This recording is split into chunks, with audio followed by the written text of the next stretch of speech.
Hello everyone, welcome to another of my videos, and as of this video it's Mental Health Awareness Week 2015.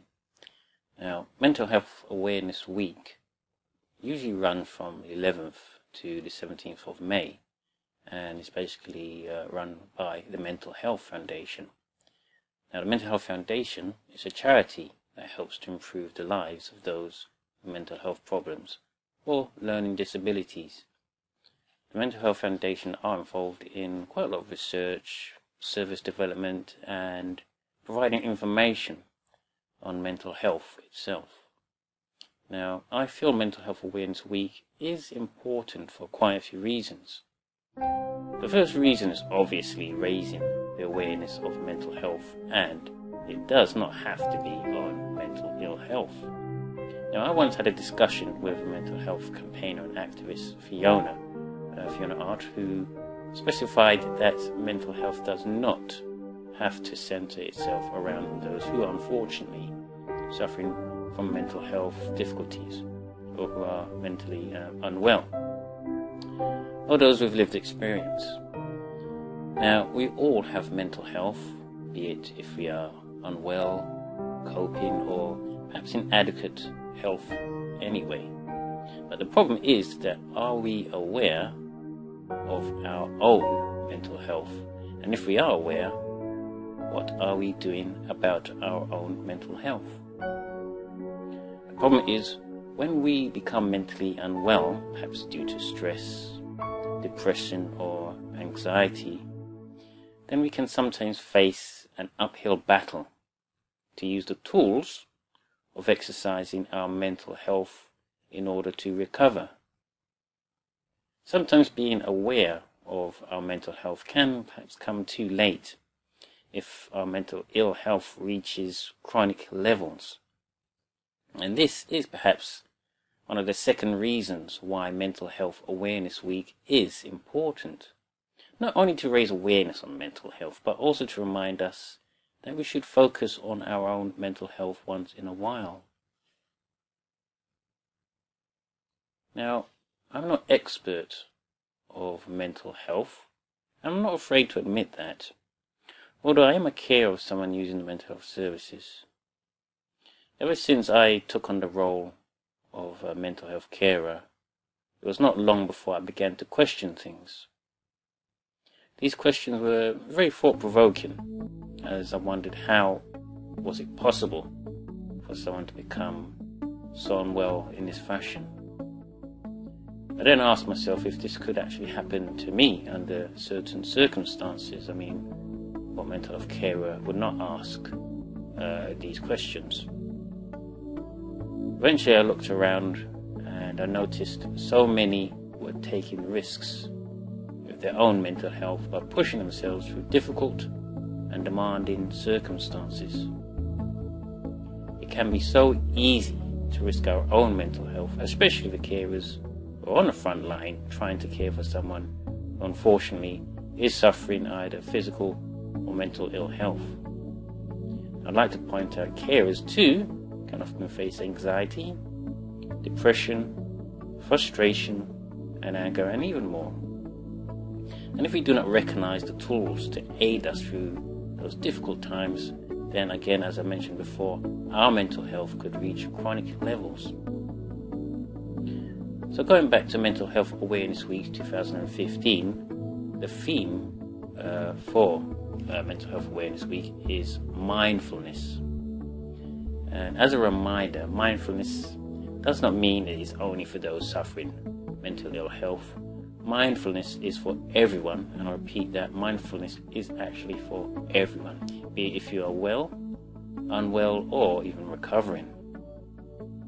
Now, this might be controversial, but too often in the West, I feel the answer to wellness is perhaps to take a pill or some medication, and it's highly scientific, highly measurable.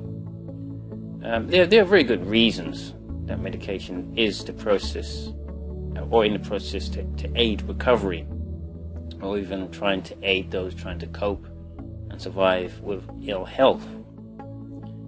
However, to just only take medication or just rely on medication and not use other forms or explore other forms to combat mental ill health can have its disadvantages. Not to say that those suffering mental ill health should just suddenly come off medication. I don't think that is a very good idea. You'd have to consult the mental health professionals and have plenty of thought about that as well. But the question still stands. There are other forms that can be combined with a care plan, or can be combined for those who are recovering. And I'm talking about mindfulness. And mindfulness can be a useful resource to aid the mind in order to at least stay in good health and recover through good health as well. Not only, I could say recovery is possible for everyone. This might not be the case, but it is useful to explore. Now, mindfulness can be used as different methods and different techniques in order to focus basically our attention, our minds, on the present, and also as a tool or an aid to measure how well we are coping. Now, with mindfulness, we can actually focus our attention on our emotions. And even if our emotions are out of control or out of sync, then at least we are aware of them. And what I mean by emotions is if we feel we are too angry or too nervous or too upset, and we express those emotions. The problem is, if we are not aware of our emotions, then we can risk our emotions getting out of control. Now, one of the core aspects, or what I think is one of the core aspects of psychiatry, is to observe people's behavior. And if someone is mentally unwell, then a good way to observe them is through their actions, through their emotions. Although, as a warning, we are all unique. And it's not 100% certain that because someone behaves differently or expresses their emotions in a different way, that this goes to show that they are unwell. This is often perhaps not always the case. However, what is important is the role of our emotions on our mental health. Mindfulness also does have its problems, as it can be difficult to measure its success rate. And I'm sure there's quite a lot of mental health professionals or health professionals who feel that there's not really any place for mindfulness in aiding those who are recovering. But I do feel mindfulness does have its place in psychology and in psychiatry today.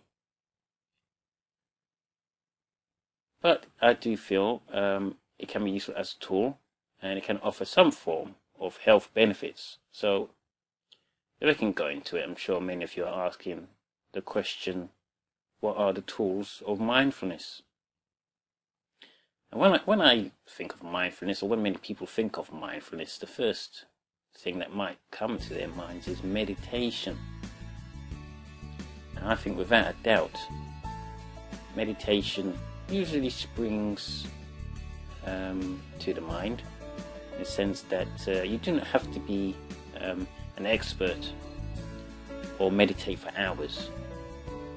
You can even meditate while doing other things, or even chores, like washing the dishes. Is possible to actually meditate and divert the mind. And meditation has many purposes, but the more you actually meditate, the better you can get at it. One of the points of meditation is to actually notice yourself, especially on what you are thinking while you are trying to still the mind. In fact, it's not always possible to keep the mind quiet or even focus on a particular sound, but that does not matter as long as you are aware of things. Another technique or tool that can be within the scope of mindfulness is having what we call a positive mental attitude. Now, if I can put this in a nutshell, we all fail at things. We will fail at things, and sometimes we, as humans, may never forgive our own failures. After all, we are humans. So we are bound to make mistakes, errors, or judgments, or say misjudgments. Now, with positive mental attitude, you can accept who you are and where you are going. You are less likely to criticize yourself or others. Developing a positive mental attitude can usually come from books, especially I would say self-help books. You can actually even self-study that, or perhaps attend courses. I've heard of recovery colleges running courses on positive mental attitude. Now, stating that you deserve a break and you can respect yourself is an example of a positive attitude. Another technique that goes within the realm of mindfulness is that you can actually try and practice quietness, and this can actually go within the form of meditation. But you don't actually have to meditate on this. You see, the thing is, the mind can rush from here to there and everywhere. And perhaps a bit even now, while you're watching this video, your mind is actually diverted on perhaps what bills you have to pay, or what chores you need to do, or what projects you have to run. And the tool, as I said, can be used with meditation, but to be self-aware is often very difficult. To practice quietness, we need to actually be, I'd say, in the right environment, usually when there's a lot less noise. And with quietness, it's just a bit easier to self-reflect and get away from a lot of the distractions.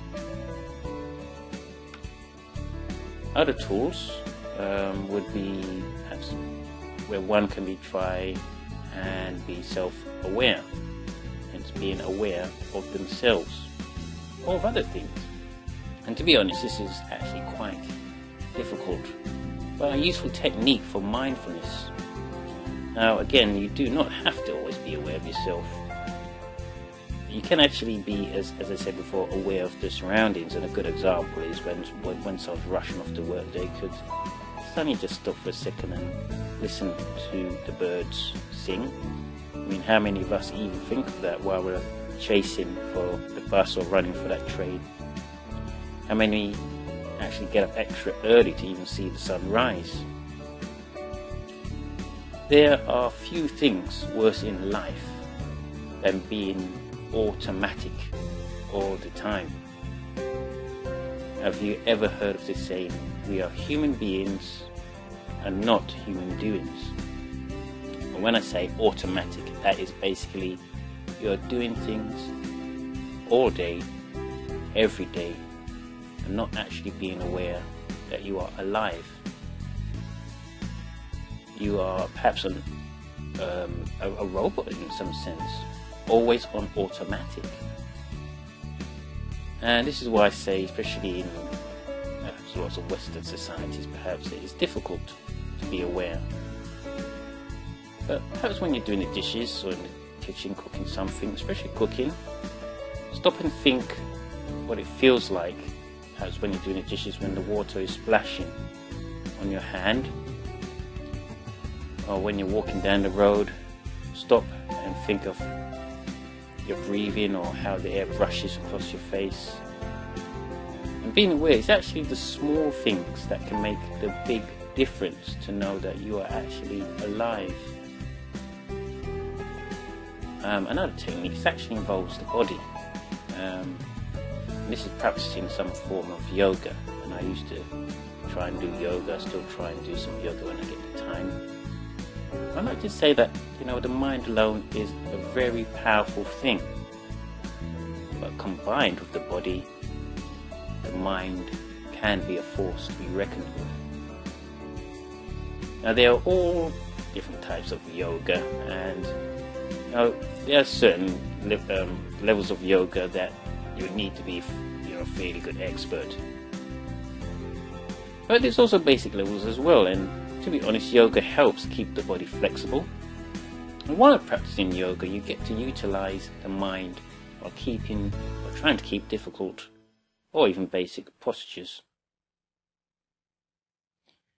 I won't go on too long on different techniques. I'll probably go for two more. A simple one is actually breathing control. And again, we tend to breathe automatically. And I've heard that some people feel that this is not always a good thing. You see, only when someone mentions the idea of breathing, then we actually begin to focus on how we are actually breathing. Which means our breathing can sometimes actually go out of sync, but then this is a good thing, because there's certain techniques that can help regulate our breathing to state if we are breathing correctly. I think a good example is, again, going back to emotions. When someone becomes very nervous or very angry, or have been through a difficult period, and a good thing to combat difficult emotions is actually take a deep breath. Try and breathe slowly. Slow down the heartbeat, and you actually begin to feel a lot more calmer. It's also important to work on our breathing and posture in order to enhance mindfulness. The last thing I'll mention is actually being present. To be alive is a great thing, as I've mentioned before, but to be present and be alive is a life worth living. Now, time moves so fast that it can be tragic to realize when you reach an old age and you wondered to yourself, where has my life gone? I have not really been present enough to know that I am alive. We as humans are always thinking about the future, and perhaps sometimes it can't be helped. We're also pressurized by society to think about our future. We are always wanting something, and when we get it, we want something more. All we need to know is that we should try to be in the present. We are here, and that is what can make the difference to being alive. You see, the past is gone, and there's little we can do about that. There's little we can change about it. And the future has not arrived, so to a point, why always worry about it? But the present, which is being here now, is what we should try to actually focus on. Well, I certainly have hoped that I've educated at least someone out there on the importance of mindfulness for Mental Health Awareness Week 2015. And this is only just a basic video. As I said, I'm not an expert in mental health. I think it's always important to at least speak about or show examples of what I've learned. And if it's any use, I encourage others out there to check out the Mental Health Foundation's website or their videos. Or even when you're at a bookshop, go through some of the tools and techniques that I've mentioned and look for books that can help show examples and have a read of them, and perhaps even better, practice them. Thank you for watching another one of my videos, and feel free to check out my website, careandmindblog.com.